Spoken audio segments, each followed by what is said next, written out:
Welcome to Houston Christian High School and the site of the 2013 Mustang Classic Boys Varsity Tournament. We're here for the third place game in the Blue Division between the host and number 4 Texas-ranked Houston Christian Mustangs and the number 10 Texas-ranked St. Pius X Panthers. The Mustangs are looking to fill a gap as their top scorer, Jalen Weber, is out for the remainder of the season, while the St. Pius Panthers are playing strong with senior leadership from Jonathan Wiley and Cameron Coleman. The Mustangs drew first blood when Ashai Peters found freshman Walter Prevost along the baseline for the jumper. Next trip, Peters set up John Clark on the wing, and he drains a three. And Peters thought that worked so well, he again went to Clark in the corner, and Clark was deadly from there as well. Avery Sims then got going on the inside with this nice fall-away jumper to pull within 4 at 11-7. But Peters knew where the hot hand was, and Clark nails another three from the opposite corner. Then Jonathan Wiley tipped a pass, and Jordan Jackson recovered and raced all the way to the hoop to drop the hammer.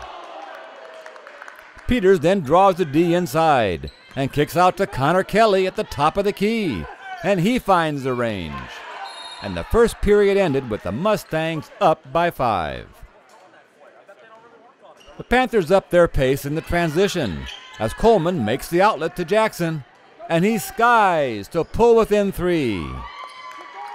Then Peters calls his own number and went coast to coast for the lay-in and a 7-point lead. But then here come the Gunners, and Jonathan Wiley drilled one on the wing for the tray.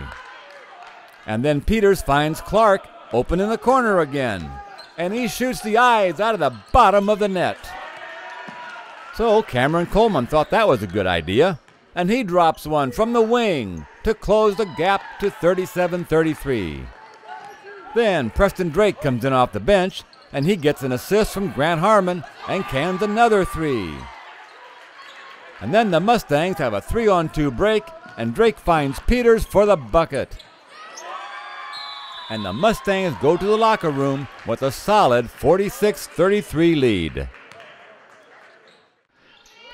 The Panthers recovered in the locker room and came out to score the first 9 points, beginning as Jordan Jackson drove to the hoop.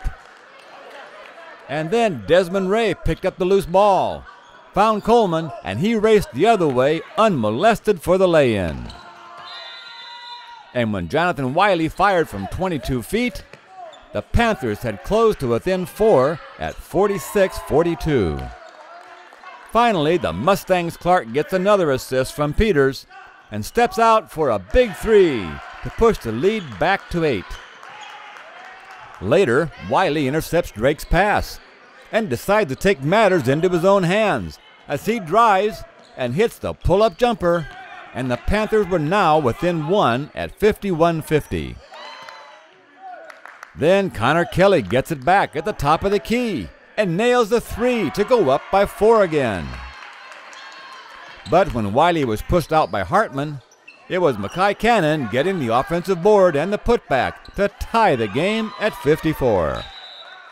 But the Mustangs held on to a slim 2-point lead after 3 quarters. The Panthers' inside game was strong and picked up key points in the final period, such as a pair of well-earned buckets by Avery Sims. But the Mustangs kept the perimeter fires burning as Connor Kelly pumped in a pair of 3s to push the lead out to 5 with just 3 minutes to go. The Panthers decided they needed stoppers or they needed success outside down the stretch. So when Sims couldn't get a lane inside, Coleman stopped by and popped a 3 to close within 2. But Connor Kelly again set up, and with help from Drake, calmly canned a clutch 3 from the wing, 5-point lead again. Then Sims decided to go deep inside again and cut the lead to 3 with a minute to play. The Panthers closed within 1, but a pair of clutch free throws by Preston Drake with 25 seconds on the clock forced the Panthers outside in a final attempt for overtime.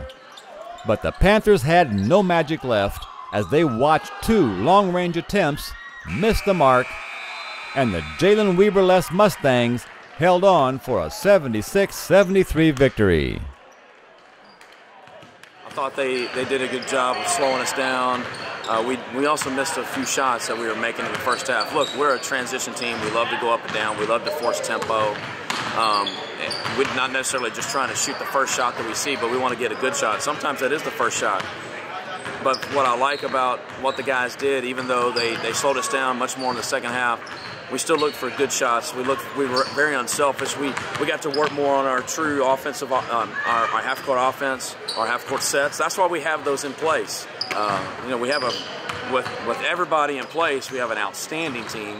We still have a great team, and we haven't had enough practice time to really get those new roles distinguished with the guys. We've played a lot of games. We played 6 games in the last, 4 days because of this tournament, and then a game on last Tuesday. So we're looking forward to some practice time where we can, you know, really, we got 3 days of practice next week before we play another game. That we feel like we can distinctly get those roles defined and what they need to do on both ends of the floor to help us be more successful.